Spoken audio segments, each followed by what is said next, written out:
Welcome to Tamil jobs insider YouTube channel. இந்த வீடியோவில் நம்ம இப்போ ரீசெண்டாக நம்ம தமிழ்நாட்டில் இருக்க கவர்மெண்டோட மெட்ராஸ் ஃபெர்டிலைசர் லிமிட்டட்லேருந்து கிடச்சிருக்க பர்மனெண்ட் ஜாப் ஆப்பர்ச்சுனிட்டி பற்றி தான் பார்க்க போகிறோம். இது பற்றின ஒரு பர்மனெண்ட்டான மத்திய அரசு நிறுவனம். இங்கேருந்து உங்களுக்கு வேரியஸ் டைப்பில் பர்மனெண்ட் ஜாப் ஆப்பர்ச்சுனிட்டிஸ் கொடுத்துருக்காங்க. இனிஷியல் சேலரியே பெர் மந்த்துக்கு 24,500 பேசிக் பே மட்டுமே. இது இல்லாமல் எக்கச்சக்கமாக உங்களுக்கு அலவன்சஸும் ப்ரொவைட் பண்ணுவாங்க. மினிமம் குவாலிஃபிகேஷன் பார்த்தீங்கன்னா 10ஆம் வகுப்பு நீங்கள் பாஸ் பண்ணியிருந்தாலே போதும். அதுக்கு மேலே 12th any degree diploma ID அப்படின்னு சொல்லி நீங்கள் என்ன படிச்சிருந்தாலும் எலிஜிபிள் தான். தாராளமாக விண்ணப்பிச்சுக்கலாம். ஆன்லைன் மூலமாக விண்ணப்பிக்க சொல்லியிருக்காங்க. லாஸ்ட் டேட் ஏப்ரல் 5ஆம் தேதி வரைக்கும் டைம் கொடுத்துருக்காங்க. பர்மனெண்ட்டான சென்ட்ரல் கவர்மெண்ட் ஜாப் ஆப்பர்ச்சுனிட்டி தான். ஜாப் லொக்கேஷன்ஸ் பொறுத்த வரைக்கும் நம்ம தமிழ்நாட்டில் தான் உங்களுக்கு எல்லா போஸ்டிங்ஸுமே இருக்கும். இந்த போஸ்டிங்க்கு தமிழ்நாட்டில் இருக்க 38 மாவட்டத்தினரும் எலிஜிபிள். தாராளமாக விண்ணப்பிச்சுக்கலாம். இதோட அஃபிஷியல் நோட்டிஃபிகேஷன் அண்ட் எலிஜிபிலிட்டி பற்றின டீட்டெயில்ஸ் இப்போ நான் ப்ரீஃபாக எக்ஸ்பிளைன் பண்ணுறேன். வீடியோவை ஸ்கிப் பண்ணாமல் முழுமையாக பாருங்கள்.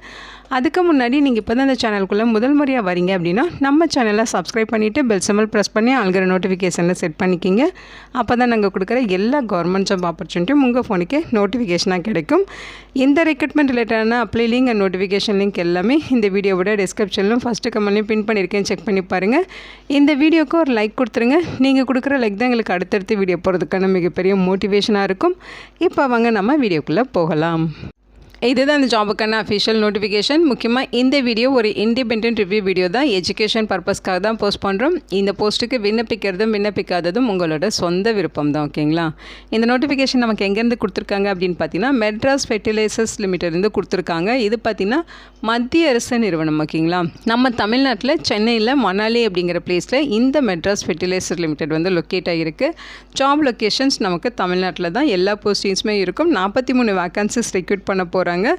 மெட்ராஸ் ஃபெர்டிலைசர்ஸ் லிமிட்டடில் பார்த்தீங்கன்னா உரங்கள் வந்து தயாரிப்பாங்க. அதாவது ammonia, urea, complex fertiliser and bio ஃபெர்டிலைசர்ஸ் அப்படின்னு சொல்லி உரங்கள் தயாரிக்கிற ஒரு தொழிற்சாலை தான் இந்த மெட்ராஸ் ஃபெர்டிலைசர்ஸ் லிமிட்டட். இங்கிறத உங்களுக்கு போஸ்டிங்ஸ் ரெகுலர் பொசிஷன் தான் கொடுத்துருக்காங்க. நான் சூப்பர்வைசரி கேடரில் ரெக்ரூட் பண்ணுறாங்க. ஓகேங்களா? எல்லாமே பர்மனெண்ட் ஜாப் ஆப்பர்ச்சுனிட்டிஸ் தான். போஸ்டிங்ஸை பொறுத்த வரைக்கும் ஃபஸ்ட்டு பார்த்தீங்கன்னா உங்களுக்கு டெக்னிக்கல் அசிஸ்டன்ட் ட்ரைனிங் கேட்டகரியில் போஸ்டிங்ஸ் இருக்குது. ஆப்ரேஷன்ஸில் உங்களுக்கு 28 வேக்கன்சிஸ் இருக்குது. Initial salary 24,500. அது இல்லாமல் அலவன்சஸ் இருக்கும். அலவன்சஸ்லாம் சேர்த்து ஃபஸ்ட் மந்த் சேலரி ஒரு 30,000க்கு மேலே கிடைக்க நிறைய வாய்ப்புகள் இருக்குது. குவாலிஃபிகேஷன்ஸ் பொறுத்த வரைக்கும் நீங்கள் ஃபுல் டைமில் 3 இயர்ஸ் டிப்ளமோவில் கெமிக்கல் இன்ஜினியரிங் முடிச்சிருக்கணும்னு சொல்லியிருக்காங்க. அட் த சேம் டைம் பார்த்தீங்கன்னா 2024, 2025 இந்த டைம் பீரியடில் பாஸ் அவுட் ஆனவங்க தான் அப்ளை பண்ணணும்னு சொல்லியிருக்காங்க. ஓகேங்களா? ஏஜ் லிமிட்டை பொறுத்த வரைக்கும் 26 வயது வரைக்கும் இருக்கவங்க இந்த போஸ்ட்டுக்கு எலிஜிபிள்.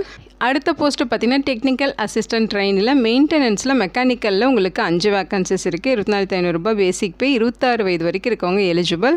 அவங்க சொல்லியிருக்க மாதிரி ஃபுல் டைமில் 3 இயர்ஸ் டிப்ளமோவில் மெக்கானிக்கல் இன்ஜினியரிங் முடிச்சிருக்கணும். 2024, 2025 இந்த டைம் பீரியடில் நீங்கள் பாஸ் அவுட் ஆகியிருக்கணும். ஓகேங்களா? அடுத்து டெக்னிக்கல் அசிஸ்டன்ட் ட்ரைனிலேயே பார்த்தீங்கன்னா மெயின்டெனன்ஸில் எலக்ட்ரிக்கல் கேடரில் 3 வேக்கன்சிஸ் இருக்குது. சேலரி 24,500 பேசிக் பே. இது இல்லாமல் அலவன்சஸ் இருக்கும். 26 வயது வரைக்கும் எலிஜிபிள் சொல்லியிருக்காங்க. ஃபுல் டைம் 3 இயர்ஸ் டிப்ளமோ பார்த்தீங்கன்னா எலக்ட்ரிக்கல் இன்ஜினியரிங் கேட்டகரியில் நீங்கள் முடிச்சிருக்கீங்கன்னா நீங்கள் எலிஜிபிள். அதே மாதிரி 2024, 2025 இந்த டைம் பீரியடில் பாஸ் அவுட் ஆகிருக்கணும். அதே மாதிரி டெக்னிக்கல் அசிஸ்டன்ட் ட்ரைனிங் மெயின்டெனன்ஸில் இன்ஸ்ட்ருமெண்டேஷனில் 2 வேக்கன்சிஸ் இருக்குது. 24,500 சேலரி. 26 வயது வரைக்கும் எலிஜிபிள் சொல்லியிருக்காங்க. டிப்ளமோவில் இன்ஸ்ட்ருமெண்டேஷன் இன்ஜினியரிங் 3 இயர்ஸ் கோர்ஸ் வந்து ரெகுலரில் நீங்கள் பண்ணியிருக்கணும். 2024, 2025 இந்த டைம் பீரியடில் பாஸ் அவுட் ஆகிருக்கணும். அதாவது டெக்னிக்கல் அசிஸ்டன்ட் ட்ரைனிங் போஸ்ட்டுக்கு மட்டும் 2024, 2025 அந்த டைம் பீரியடில் ரெலவெண்ட் டிசிப்ளினில் டிப்ளமோ முடித்தவங்க எலிஜிபிள். 26 வயது வரைக்கும் ஏஜ் லிமிட் சொல்லியிருக்காங்க. அடுத்து டெக்னீஷியனில் ரிக்கர் போஸ்ட்டு. இதில் உங்களுக்கு 1 வேக்கன்சிஸ் இருக்குது. 21,500 சேலரி சொல்லியிருக்காங்க. 26 வயது வரைக்கும் எலிஜிபிள் சொல்லியிருக்காங்க. இதுக்கு இந்த போஸ்ட்டுக்கு நீங்கள் 10th முடிச்சிருக்கணும். அதோட 3 இயர்ஸ் ஒர்க்கிங் எக்ஸ்பீரியன்ஸ் பார்த்தீங்கன்னா ரிக்கிங்கில் இருக்கணும் அப்படின்னு சொல்லியிருக்காங்க. அடுத்து டெக்னீஷியன்லேயே வெல்டரில் உங்களுக்கு வேக்கன்சிஸ் 2 வேக்கன்சிஸ் கொடுத்துருக்காங்க. 21,500 சேலரி.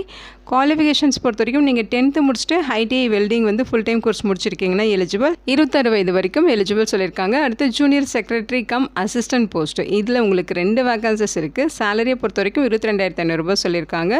26 வயது வரைக்கும் எலிஜிபிள் தான். குவாலிஃபிகேஷன்ஸ் பொறுத்த வரைக்கும் எனி ஃபுல் டைம் டிகிரி வந்து கம்ப்ளீட் பண்ணியிருந்தால் eligible. Arts, science, BE, BTech, BCom இந்த மாதிரி எந்த டிசிப்ளினாலும் ஓகே. நீங்கள் ஏதாச்சும் ஒரு பேச்சுலர் டிகிரி கம்ப்ளீட் பண்ணிவிட்டு English typewriting lower grade முடிச்சிருக்கணும். English shorthand lower grade முடிச்சிருக்கணும்னு சொல்லியிருக்காங்க. எம்எஸ் ஆஃபீஸ் தெரிஞ்சிருக்கணும். ஓகேங்களா? அல்லது நீங்கள் 3 இயர் டிப்ளமோவில் பார்த்தீங்கன்னா கமர்ஷியல் ப்ராக்டிஸ் அல்லது மாடர்ன் ஆஃபீஸ் ப்ராக்டிஸ் முடிச்சுட்டு ஷார்ட் ஹேண்ட் லோயர் கிரேட் முடிச்சிருக்கீங்கனாலும் எலிஜிபிள். அதோட பார்த்திங்கன்னா சிஆர்எம் டூல்ஸ் அண்ட் ஹிந்தி தெரிஞ்சிருக்கு அப்படின்னா உங்களுக்கு ப்ரிஃபரபிள் குவாலிஃபிகேஷன் சொல்லியிருக்காங்க. ஓகேங்களா, ஒரு முன்னுரிமை உங்களுக்கு கிடைக்க வாய்ப்புகள் இருக்குது. டேர்ம்ஸ் அண்ட் கண்டிஷன்ஸ் சொல்லியிருக்காங்க. ஏஜ் லிமிட்டை பொறுத்த வரைக்கும் மினிமம் 18 இயர்ஸ், மேக்ஸிமம் 26 இயர் வரைக்கும் இருக்கவங்க எலிஜிபிள். எஸ்சி எஸ்டி ஓபிசி கேட்டகிரிக்கு, பிடபிள்யூடி கேட்டகிரிக்கு ஏஜில் ரிலாக்ஸேஷன் இருக்குது. எஸ்சி எஸ்டினா 5 இயர்ஸ் ரிலாக்ஸேஷன், அவங்க 31 வயது வரைக்கும் எலிஜிபிள். ஓபிசி கேட்டகிரினா 3 இயர்ஸ் ரிலாக்ஸேஷன், அவங்க பார்த்திங்கன்னா 29 வயது வரைக்கும் எலிஜிபிள். பிடபிள்யூடி கேட்டகிரியாக இருந்தால் ஜென்ரலாக இருந்தால் 10 இயர்ஸு, ஓபிசியாக இருந்தால் 13 இயர்ஸு, எஸ்சி எஸ்டினா 15 இயர்ஸ் வரைக்கும் உங்களுக்கு ஏஜில் ரிலாக்ஸேஷன்ஸ் இருக்குது. செலெக்ஷன் ப்ராசஸ் பொறுத்த வரைக்கும் உங்களுக்கு சிபிடி டெஸ்ட் இருக்கும், அதுக்கப்புறம் ஸ்கில் டெஸ்ட் அல்லது ட்ரேட் டெஸ்ட் இருக்கும் அப்படின்னு சொல்லியிருக்காங்க. ஓகேங்களா, ஸோ ஈக்குவலன்ட் குவாலிஃபிகேஷன் டீட்டெயில்ஸ் கொடுத்துருக்காங்க. இப்போ டிப்ளமோவில் கெமிக்கல் இன்ஜினியரிங் முடிச்சிருக்கீங்கன்னா அதே டிப்ளமோவில் நீங்கள் கெமிக்கல் இன்ஜினியரிங் முடிச்சிருந்தா தான் எலிஜிபிள்.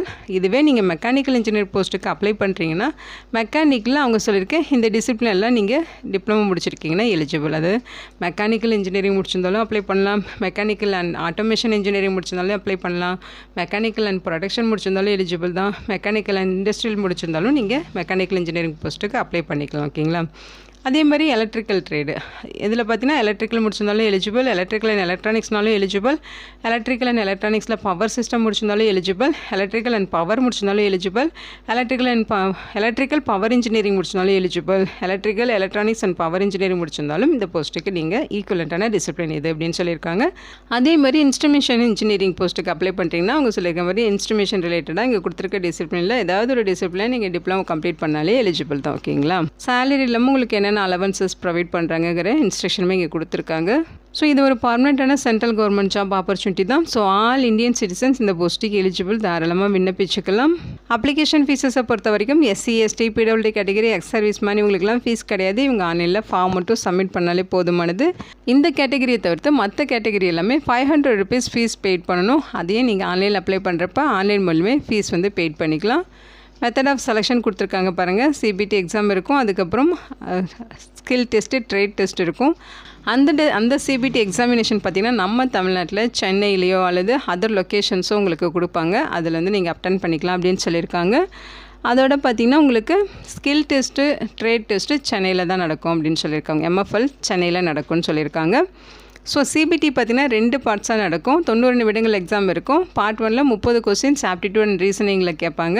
பார்ட் 2ல் 60 கொஸ்டின்ஸ் சப்ஜெக்ட் நாலேஜ் ரிலேட்டடாக இருக்கும்னு சொல்லியிருக்காங்க. பார்ட் 1ல் வந்து ஒரு ராங் ஆன்சர் பண்ணிங்கன்னா 0.33 மார்க் வந்து டிடெக்ட் பண்ணுவோன்னு சொல்லியிருக்காங்க. பார்ட் 2ல் ஒரு ராங் ஆன்சருக்கு 0.50 மார்க் வந்து டிடெக்ட் பண்ணுவோன்னு சொல்லியிருக்காங்க. கொஸ்டின் பேப்பர் பார்த்திங்கன்னா இங்கிலீஷ் அண்ட் ஹிந்தி லாங்குவேஜஸில் தான் இருக்கும். அப்சல்யூட் டைப்பில் தான் கொஸ்டின்ஸ் இருக்கும். ஓகேங்களா, மினிமம் குவாலிஃபைங் மார்க் டீட்டெயில்ஸுமே கொடுத்துருக்காங்க, நீங்கள் செக் பண்ணிக்கலாம். சிபிடியில் ஷார்ட் லிஸ்ட் ஆகிறவங்களுக்கு தான் பார்த்திங்கன்னா ஸ்கில் டெஸ்ட்டு, ட்ரேட் டெஸ்ட் இருக்கும். அதுலேயும் பார்த்திங்கன்னா 1 to 4 இந்த போஸ்ட்டு கோடுக்கு பார்த்திங்கன்னா சிபிடி எக்ஸாம் மட்டும்தான் இருக்கும். 5, 6, 7 இந்த போஸ்ட்டு கோடுக்கு மட்டும் பார்த்திங்கன்னா CBT, skill test, trade test இருக்கும்னு சொல்லியிருக்காங்க. ஓகேங்களா, எப்படி அப்ளை பண்ணுறது அப்படிங்கிறதுக்கான இன்ஸ்ட்ரக்ஷன் கொடுத்துருக்காங்க. அவங்களோட அஃபிஷியல் வெப்சைட் அட்ரஸ் இதுதான், madras.fert.co.in இந்த வெப்சைட்டில் போய்ட்டு நீங்கள் ஆன்லைனில் விண்ணப்பிச்சுக்கலாம். என்னென்ன டாக்குமெண்ட்ஸ் அப்லோட் பண்ணுவோம், என்ன சைஸ் ஃபார்மேட்டில் இருக்கணும், அதர் டேர்ம்ஸ் அண்ட் கண்டிஷன் என்ன, இதெல்லாமே இங்கே கொடுத்துருக்காங்க. எல்லாமே ஒன் டைம் படித்து பார்த்துட்டு அப்புறமா அப்ளை பண்ணுங்கள். இந்த போஸ்ட்டுக்கு ஆன்லைன் மூலமாக விண்ணப்பிக்க ஏப்ரல் 5ஆம் தேதி வரைக்கும் டைம் கொடுத்துருக்காங்க. இவங்களோட அப்டேட் எல்லாமே தெரிஞ்சுக்கிறதுக்கு அவங்களோட இந்த அஃபிஷியல் வெப்சைட் நீங்கள் செக் பண்ணிக்கலாம். ஆன்லைனில் அப்ளை பண்ணுறப்ப வேலிடான மெயில் ஐடி, வேலிடான ஃபோன் நம்பர் தரணும் அப்படிங்கிறத இங்கே மென்ஷன் பண்ணியிருக்காங்க. ஓகேங்களா, ஸோ அந்த மெயில் ஐடி 2 இயர்ஸ்க்காவது நீங்கள் ஆக்டிவாக வச்சுக்கணும்னு சொல்லியிருக்காங்க. செக் பண்ணி பாருங்கள். இந்த வீடியோ உங்களுக்கு யூஸ்ஃபுல்லாக இருக்கும்னு நினைக்கிறேன். உங்கள் ஃப்ரெண்ட்ஸ் அண்ட் ரிலேட்டிவ் அப்படின்னு சொல்லி நிறைய பேருக்கு இந்த வீடியோவை ஷேர் பண்ணுங்கள். இந்த போஸ்ட்டுக்கு விண்ணப்பிக்க இன்ட்ரெஸ்ட் இருக்கவங்க விண்ணப்பிச்சுக்கோங்க. Thank you so much and bye.